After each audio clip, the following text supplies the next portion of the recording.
যখন বড় বড় ডাক্তারেরা বড় বড় তাবিবেরা উত্তর দিয়ে দিল কি শারফুদ্দীন বুসিরি তুমি আর ঠিক হবে না, ঠিক হবে না, তখন তিনি মায়ুস হয়ে দুনিয়াবি সমস্ত ডাক্তারের কাছ থেকে উম্মিদ হারা হয়ে তিনি কি করলেন, নিজের বাড়ির লোকের কাছে আরজ করলেন, আমার বাড়ির লোকেরা নিয়ে আসো আজকে কাগজ আর কলম দাও, আমি যখন আর ঠিক হব না আমি শুয়ে শুয়ে আমার দয়ার নবী মুস্তাফার শান কিছু বয়ান করতে চাই। তিনি যেন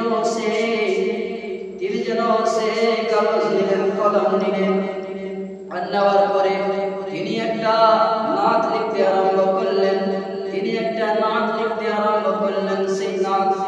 সেই নাতটা হলো মাওলায়া সাল্লি ওয়া সাল্লিম দাইমান আবাদান আলা হাবিবিকা খায়রি খালকি কুল্লিহিম।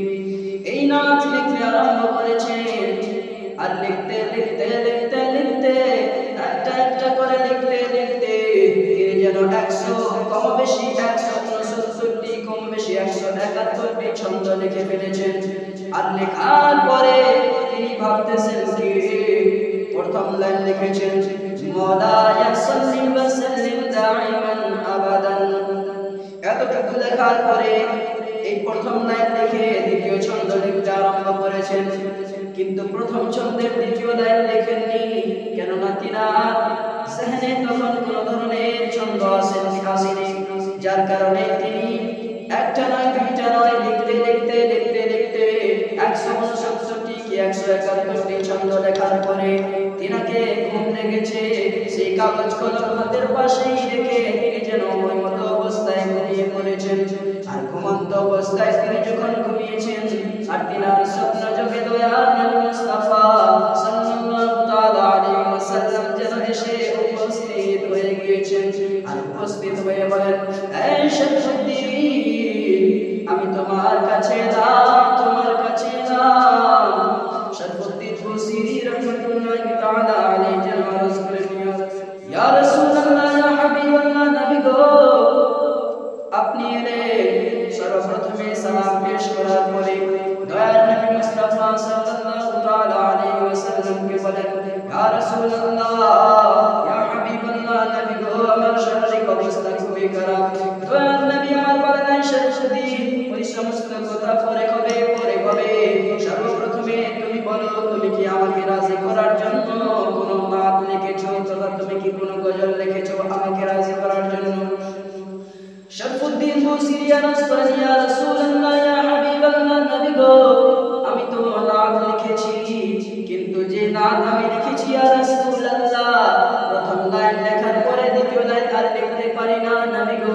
তারপরে আমি একটা দুইটা করতে করতে ইয়া রাসূলুল্লাহ বেশি 169টি কিংবা 171টি ছন্দ লিখেছি। দয়ার নবী আমার বলেন, কি শারফুদ্দীন যে নাতটি তুমি আমাকে রাজি করার জন্য লিখেছো সেই নাত একটু আমাকে শোনাও। হযরত শারফুদ্দীন বুসিরি যেন শোনাতে লাগলেন। প্রথম লাইন বলেছেন, মাওলায়া সাল্লি ওয়া সাল্লিম দাইমান আবাদা। এতটুকু পড়ে তিনি দাঁড়িয়ে গিয়েছেন। দয়ার নবী আমার বলেন, হে শারফুদ্দীন বুসিরি তুমি প্রথম লাইন লিখে দ্বিতীয় লাইন পাও না, এই নাও আমি আজকে তোমাকে দ্বিতীয় লাইন দিচ্ছি। সেই দ্বিতীয় লাইন তুমি পড়ো, আলা হাবিবিকা খায়রি খালকি কুল্লিহিম। তখন নবী পাক সাল্লাল্লাহু তাআলা আলাইহি ওয়াসাল্লাম প্রথম ছন্দের দ্বিতীয় লাইন দিলেন। আর দেওয়ার পরে বললেন, শারফুদ্দীন পুরো নাত শোনাও, পুরো নাত যেন শারফুদ্দীন বুসিরি রাহমাতুল্লাহি তাআলা আলাইহি তিনি যেন নবী পাক সাল্লাল্লাহু আলাইহি ওয়াসাল্লামকে শোনালেন। আর শোনাবার পরে নবী আমার বলেন, শারফুদ্দীন তুমি দুনিয়ার হালত থেকে মায়ুস হয়ে গিয়েছো কি? হযরত শারফুদ্দীন বুসিরি রাহমাতুল্লাহি তাআলা আলাইহি বলেন কি, ইয়া রাসূলুল্লাহ, ইয়া হাবিবাল্লাহ, নবী গো আমি দুনিয়ার অনেক ডাক্তারকে দেখিয়েছি, দুনিয়ার অনেক ডাক্তারের কাছে গিয়েছি। ইয়া রাসূলুল্লাহ অনেক ডাক্তারেরা আমাকে বলে দিয়েছে আমি নাকি আর ঠিক হব না। ইয়া রাসূলুল্লাহ আপনাকে দেখার ইচ্ছা করছিল নবী গো, আপনি এতদিন পরে এলেন কেন? দয়ার নবী আমার বলেন কি, এই শারফুদ্দীন বুসিরি তুমি আমাকে দেখতে চাও, কিন্তু এর আগে তুমি আমার বিষয়ে কোনো কিছু করনি, যার কারণে আমি তোমাকে দেখা দেইনি। আজকে নবী পাক সাল্লাল্লাহু আলাইহি ওয়াসাল্লাম এই বার্তা থেকে আমাদেরকে মেসেজ দিতে চাইছেন, হে আমার দিওয়ানারা, আমার আশিকেরা, তোমরা যদি আমাকে দেখতে চাও তবে আমার জন্য তোমরা কিছু করো। যেমন শারফুদ্দীন বুসিরি রাহমাতুল্লাহি তাআলা আলাইহি নিজের অন্তরে ইশক মুহাব্বত ভরে ভরে নবী পাক সাল্লাল্লাহু তাআলা আলাইহি ওয়াসাল্লামকে স্মরণ করে নাত লিখছিলেন। সেই রূপ যদি আমরা নবী পাক সাল্লাল্লাহু তাআলা আলাইহি ওয়াসাল্লামের ইশকে মগন হয়ে, ভালোবাসায় মগ্ন হয়ে যদি আমরা তিনার প্রত্যেকটা সুন্নতের প্রতি আমল করি, যদি আল্লাহর হুকুমের প্রতি আমল করি, তবে অবশ্যই আমাদেরও আশা করতে পারি আমরা যে নবী পাক আমাদেরকে স্বপ্ন যুগে দেখা দিবেন। ও বাবাজি, বলতে চাই আগামীতে তারপরে যখন বললেন, যখন শারফুদ্দীন বুসিরি বললেন, ইয়া রাসূলুল্লাহ, ইয়া হাবিবাল্লাহ, নবী গো, আমি সমস্ত তাবিবের কাছে, ডাক্তারের কাছে দেখিয়েছি, সমস্ত ডাক্তাররা আমাকে বলে দিয়েছে আমি নাকি আর ঠিক হব না নবী গো, যার কারণে আমি মায়ুস হয়ে গিয়েছিলাম। ইয়া রাসূলুল্লাহ, অবশেষে কোনো রাস্তা না পেয়ে আপনার প্রশংসা লিখেছি। দয়াল নবী আমার বলেন, শারফুদ্দীন, তোমাকে যখন দুনিয়ার ডাক্তারেরা ঠিক করতে পারে না, এই শারফুদ্দীন, আজকে আমি এলাম, আজকে চলো আল্লাহ তোমাকে শিফা দিয়ে দেবে। যখন এমন করে বললেন, আর বলার পরে নবী পাক সাল্লাল্লাহু আলাইহি ওয়াসাল্লাম যেতে লাগলেন। শারফুদ্দীন বুসিরি আরজ করেন, ইয়া রাসূলুল্লাহ, আপনি কি চলে যাচ্ছেন? দয়ার নবী আমার বলেন, হ্যাঁ শারফুদ্দীন, আমি চলে যাচ্ছি। যখন নবী পাক সাল্লাল্লাহু আলাইহি ওয়াসাল্লাম এমন করে বললেন, শারফুদ্দীন বুসিরি আরজ করেন, ইয়া রাসূলুল্লাহ, নবী গো, আমি কি তবে ঠিক হয়ে গেলাম? আল্লাহ কি আমাকে ঠিক করে দিয়েছেন?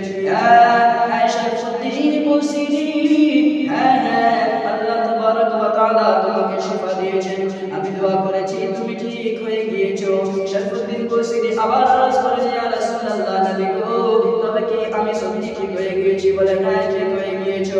আবার বলেন, নবী গো, আগামী কালকে যদি আমি চলি, রাস্তা দিয়ে যদি পায়ে হেঁটে বেরাই, ইয়া রাসূলুল্লাহ, ইয়া হাবিবাল্লাহ, নবী গো, তবে গ্রামের মানুষদেরকে যদি আমি বলি যে দয়াল নবী আমার কাছে এসে, আমার স্বপ্ন যুগে এসে আমাকে শিফা দিয়ে গিয়েছেন, তবে আল্লাহ তাবারক ওয়া তাআলা নবী পাক সাল্লাল্লাহু আলাইহি ওয়াসাল্লামের দোয়ার বরকতে আমাকে শিফা দিয়েছেন, যদি আমি বলি ইয়া রাসূলুল্লাহ, গ্রামের মানুষেরা বিশ্বাস করবে না, নবী গো আমাকে কিছু দিয়ে যান। দয়াল নবী মুস্তাফা সাল্লাল্লাহু তাআলা আলাইহি ওয়াসাল্লাম যেন নিজের কাল মুবারক থেকে নিজের চাদরখানা হাতে নিয়ে হযরত শারফুদ্দীন বুসিরির হাতে দিলেন, আর হাতে দিয়ে বললেন, হে শারফুদ্দীন বুসিরি, আগামী কালকে যখন তুমি গলি হেঁটে চলবা নিজের পায়ে, যদি কেউ জিজ্ঞাসা করে এই চাদরখানা বের করে দিবা, এই চাদরের সুগন্ধ বলে দেবে যে আমি মদিনাওয়ালা তোমার স্বপ্ন যুগে এসেছিলাম। তো এমনই হলো। আর যখন তিনি ঘুম থেকে জাগলেন, তিনার সামনে যেন সেই চাদরখানা রাখা ছিল। সুবহানাল্লাহ। Thank you very much for watching our full video. If you want to see this kind of Islamic video, please subscribe our channel Tafsir Quran 786.